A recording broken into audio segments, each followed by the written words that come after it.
Olá, querido e querida, seja bem-vindo a mais um momento de reflexão, de aprendizagem da Palavra de Deus. É nesse momento que a gente comunica ao nosso espírito aquilo que é do Pai.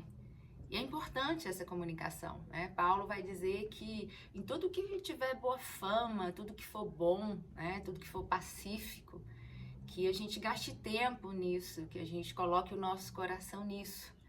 Porque isso vai gerando fé, conhecimento em Deus gera fé. E a gente precisa de fé para viver, sem fé é impossível crer nas coisas do Pai. Né? A fé, ela não brota desse mármore aqui, por exemplo, que está na minha frente. Não, a fé, ela brota desse momento em que eu entrego, né, o meu ser, entrego o meu coração como terra fértil para ouvir a voz do Pai. Então, que esse momento aqui você possa também, né, entregar o seu coraçãozinho como terra fértil para que a semente do amor seja lançada e ela gere muitos frutos aí na sua caminhada, tá bom? Bom, esse é o estudo de Mateus, então se você chegou agora não tem problema, né? Você pode procurar aí no meu canal outros vídeos, nós já estamos aí desde o ano passado, né, falando sobre Mateus, fazendo essa caminhada, uma caminhada que por sinal nos fala muito acerca do caminho de Deus, de Jesus andando entre nós, né? Então eu convido você a dar uma olhada aí nos vídeos anteriores, se certificar do que foi falado, porque a tendência é cada vez mais a gente ir se aprofundando, tá? Então a gente vem aí em vários conhecimentos. Então, naturalmente, que algumas coisas eu não repito, porque senão eu não finalizo o estudo. Então, é bem interessante que você volte, tá bom? Para você compreender algumas coisas mais profundas, né? Que a espiritualidade, ela é isso, né? Ela é esse caminho que cada vez mais, ela é ascendente, no sentido de que a gente vai se aprofundando mesmo nas verdades do Evangelho, né? Como o escritor de Hebreus falou, olha, quando a gente é menino, a gente toma leite, mas à medida que a gente vai crescendo, a gente precisa, né, se aprofundar nas coisas do Espírito, a gente precisa se aprofundar com uma consciência mais firmada, mais forte. Por quê? Porque os dias são maus, né? Os dias são difíceis, a gente vai precisando cada vez mais de fé para superar os vazios dessa geração, as perguntas do nosso tempo, enfim, os desafios que chegam à nossa porta toda hora, tá bom? Então eu convido você a olhar isso aí com mais calma. Bom, então nós estamos em Mateus 10, falamos aí do que é o chamado de Jesus, né? Jesus chama os seus discípulos. Os discípulos são aqueles enviados, né? Ele capacita esses homens, envia esses homens. Falamos inicialmente qual era a missão deles, né? Jesus vai falar, olha, Jesus dá autoridade, né? Lucas 9 vai dizer que Jesus dá poder e autoridade, porque o discípulo é isso. O discípulo, ele fala com poder e autoridade. Discípulo que não fala com poder e autoridade, talvez não seja discípulo de Jesus, pode ser discípulo do pastor, discípulo do líder religioso, mas o discípulo de Jesus, ele fala com isso, né? E não é poder de massacrar o outro, mas é poder de amor, poder de cura, poder nas regiões celestiais. E nesse momento, Jesus chama esses homens, né, para a caminhada. É o primeiro momento em que eles se distanciam de Jesus e vão então pregar o evangelho ali mesmo, nas redondezas. Então Jesus chama Pedro, nós já falamos de Pedro, né, as características que Pedro tinha no vídeo anterior. E continuando, então Jesus chama Pedro e André, que são irmãos. Pedro, ele protagoniza muitas importantes passagens do Novo Testamento, inclusive é o escritor da Epístola de Pedro também. E no vídeo passado eu falei dessa ambiguidade do homem Pedro, né, que é a minha ambiguidade, que é a sua ambiguidade. Ora, tão cheio de fé e assertivo na presença de Deus, outras horas estão escondido, estão negando essa presença, né? Mas sem dúvida nenhuma, Pedro é esse homem que vai e faz a coisa acontecer, é o pescador que já entra dentro d'água, resgata aqueles peixes e etc. Temos André também, que Jesus chama, que é irmão de Pedro, e provavelmente ele tenha sido, aliás, a própria palavra diz, né, que ele foi discípulo de João Batista, então ele já vinha com um certo conhecimento, ele já vinha nessa veia, né, de questionamentos de João Batista. E você vai ter Tiago, filho de Zebedeu, e João, seu irmão, tá? Isso aqui está no versículo 2 de Mateus 10. Tiago, João e Pedro, Paulo vai dizer lá em Gálatas 2 que eram as colunas da igreja primitiva, né? Foram esses homens que estabeleceram o discipulado de tantos outros homens que vieram depois deles.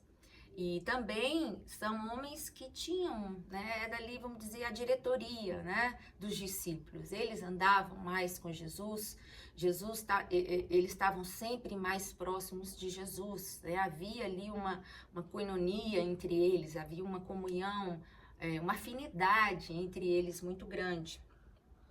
Tiago e João também são chamados de filhos do trovão, que nós vamos falar mais adiante. Por que será filhos do trovão? Né? Porque tinham uma característica assim, muito quente, né? Eram filhos do trovão, esse nome não é à toa. Certamente tinha uma personalidade bastante vingativa, inclusive, né? Tem uma passagem aqui, aquela passagem de Jesus entrando em Samaria e acaba que Jesus não entra em Samaria. E João pergunta, né, o discípulo amado, Senhor, tu queres que nós façamos descer fogo sobre esses homens de Samaria que não estão te recebendo? E é nesse momento que Jesus olha para ele e fala, olha, vocês não sabem de que espírito vocês são. Eu não vim para condenar, para queimar ninguém. Eu vim foi para curar a alma humana, né? Então, esse João aqui é o João lá que escreveu as epístolas de 1ª, 2ª João, escreveu o Evangelho de João e que também escreve o Apocalipse, né? João tem uma morte solitária, o que tudo indica, na ilha de Patmos, onde ele foi levado para lá e morreu de maneira muito solitária. E são vivências desses homens que a gente deve trazer para nós e provocar uma reflexão.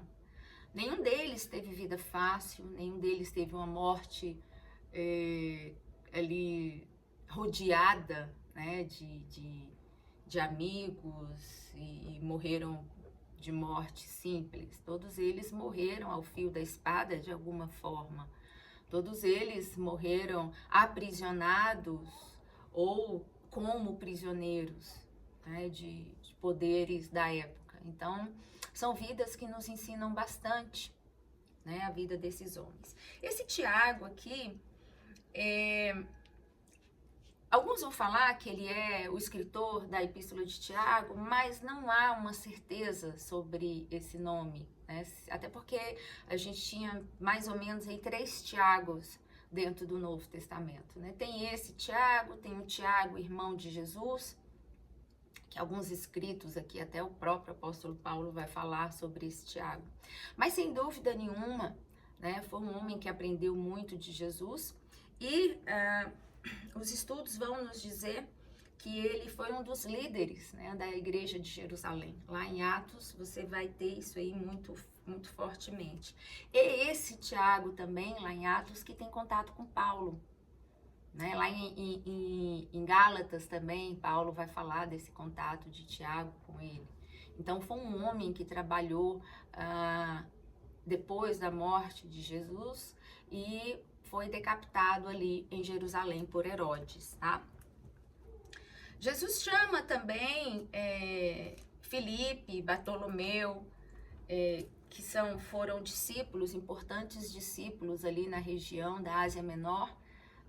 Os historiadores nos dizem que eles, depois da ressurreição, da morte e ressurreição de Jesus e assunção aos céus, cada um desses discípulos aqui foram de fato para um canto, né, pregar o evangelho. E você vai ter então Mateus, né, que é o escritor desse evangelho, que vem nos falando aí de toda a história. Era o cobrador de impostos, né? E Pedro vai ter uma resistência a ele justamente por causa dessa função, né? Ele era inicialmente Mateus era um auxiliador do governo de Roma. Então, por isso ele vai ter muitas resistências iniciais a ser esse discípulo de Jesus, né? Mas claramente depois a gente, dada aqui a complexidade que é a carta de Mateus e até o vocábulo que Mateus vai exercer, o número de conhecimento, a quantidade, de conhecimento que Mateus expressa, né, sobre a palavra, você vê aqui que ele é um homem que conhecia da religião, conhecia do judaísmo. Temos Tadeu, Simão, o Zelote. Zelote aqui é como se fosse um partido político, né? Simão, essa palavra Simão é uma palavra judaica, né? Que expressava justamente a fortaleza, né? E Zelote é o partido da época que vinha de zelo, pessoas que eram extremamente judaicas, né? De dentro da religião, de dentro da casa, mas que combatia muito o Império Romano, né? Combatia muito. E por fim teremos aqui Judas Iscariotes, que é aquele que o traiu. Na maioria dos escritos acerca de Judas Iscariotes, a gente vai ter esse fato, né? Esse episódio da traição de Jesus. Mas, no entanto, Judas Iscariotes também traz um comportamento bem interessante aqui, que é uma provocação até para nós, que conquanto ele apareça como o homem que traiu, o próprio Mateus vai dizer que ele se arrependeu e por fim tirou a própria vida com muito remorso, né? Nos fazendo então pensar, né, por outro lado, eu acho que o poder da reflexão é justamente esse, a gente pensar de forma provocativa. É isso que eu trago aqui para você, para a gente pensar um pouco então nessa postura de Judas, não só como traidor, mas também como aquele que se arrepende, aquele que devolve as moedas de prata e aquele que tem um novo posicionamento, né? Muitos vão dizer que isso é um absurdo, a gente olhar Judas por esse lugar, mas eu penso que não, e talvez traga pra gente até algumas reflexões. Quem dera, né, os traidores de hoje pelo menos se arrependessem e tivessem um novo posicionamento diante da vida, não que tirassem a própria vida, fora de questão, isso nem vem ao caso, mas esse posicionamento que Judas teve de trair, se arrepender e a partir daí se posicionar de uma outra forma. Eu trago essa reflexão para a gente pensar, de fato, sobre a necessidade do discípulo se arrepender e se posicionar, os líderes da igreja se arrependerem e se posicionar.